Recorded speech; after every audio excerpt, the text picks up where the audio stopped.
With a pair of wire cutters, remove the short standoff immediately to the right of the tall standoff near the upper right-hand corner of the left fan. With a pair of wire cutters, remove the standoff just to the left of the circuit board. Using a pair of wire cutters, remove the leftmost wall brace.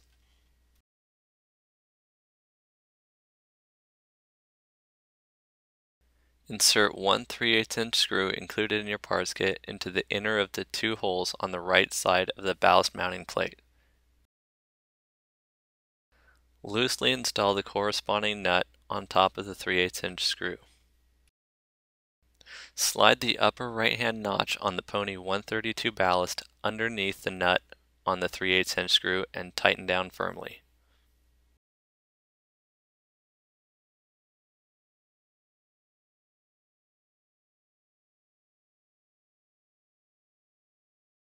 With a Phillips head screwdriver, remove the screw holding the left side of the circuit board in place and set it aside.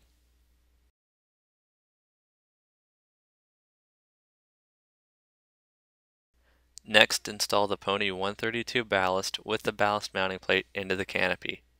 Line up the two remaining holes on the ballast mounting plate with the standoffs in the canopy.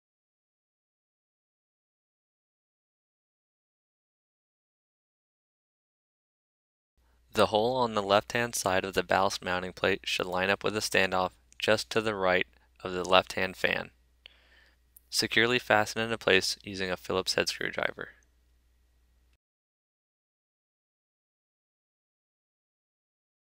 Slide the circuit board over the remaining hole on the ballast mounting plate.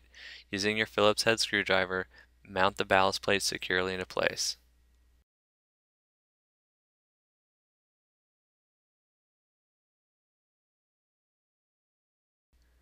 Route the blue and the red wires from the ballast over to the left side of the canopy. This is where your third bulb will be installed.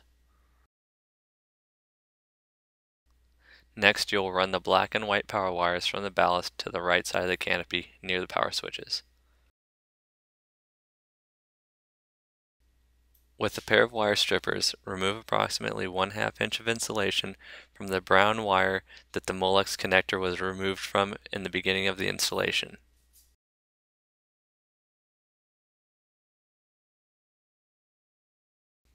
Twist the brown wire together with the white wire from the ballast. Once the wires are twisted together, insert one closed-end connector over the end of the wire connection and securely fasten it into place using a pair of wire crimpers.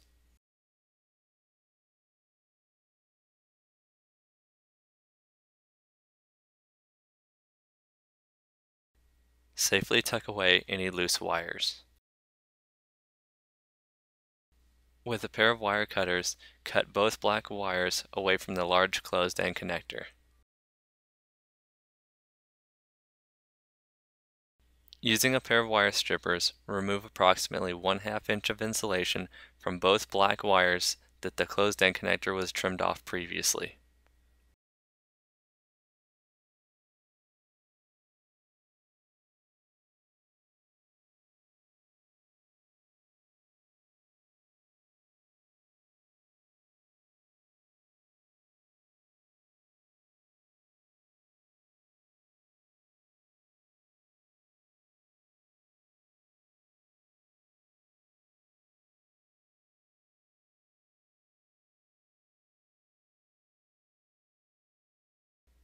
Twist the two black wires together with the black wire from the ballast.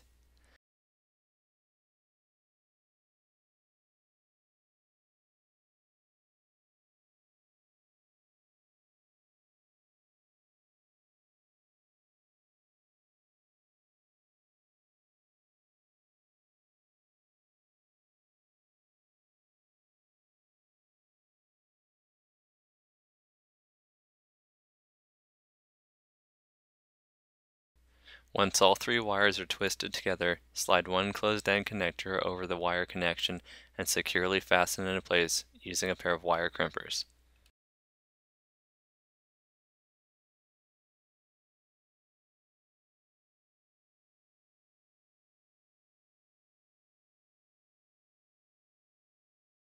Turn over one of the stock end caps and bend the capacitor to the back of the end cap. Match up the holes in the end cap to the pre-punched holes in the heat shield on the bottom right-hand corner. Insert 1 3/8 inch screw through each hole in the end cap, then securely fasten into place, one nut for each 3/8 inch screw.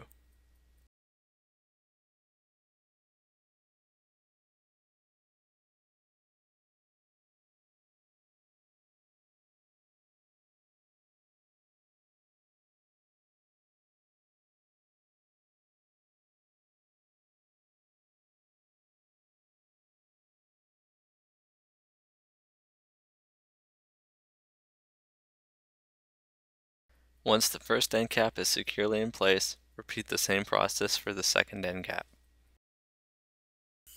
Match up the holes in the end cap with the pre-punched holes in the upper right-hand corner of the heat shield.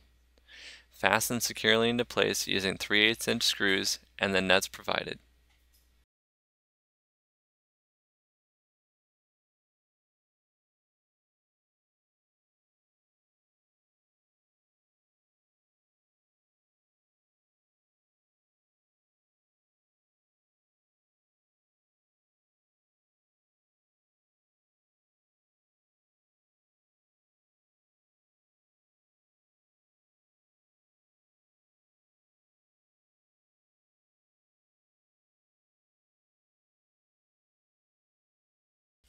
Once both end caps are securely into place, bend the capacitors back down underneath the heat shield.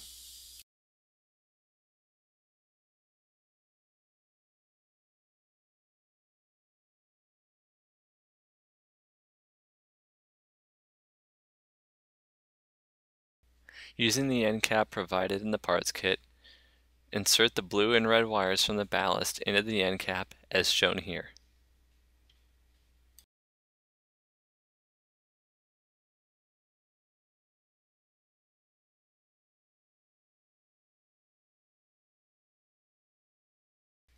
Once all of the ballast wires have been inserted, tug on each wire to make sure that they are securely fastened into place.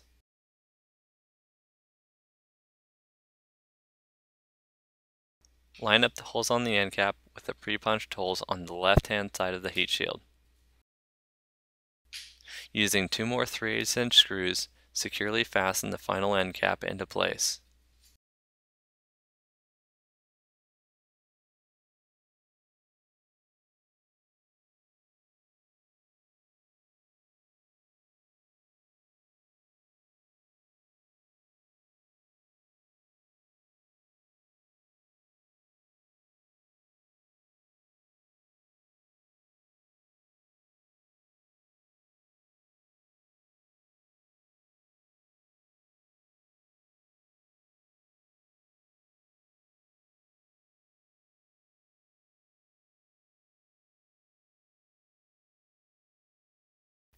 Set the heat shield assembly into the canopy and make sure that all the holes line up properly.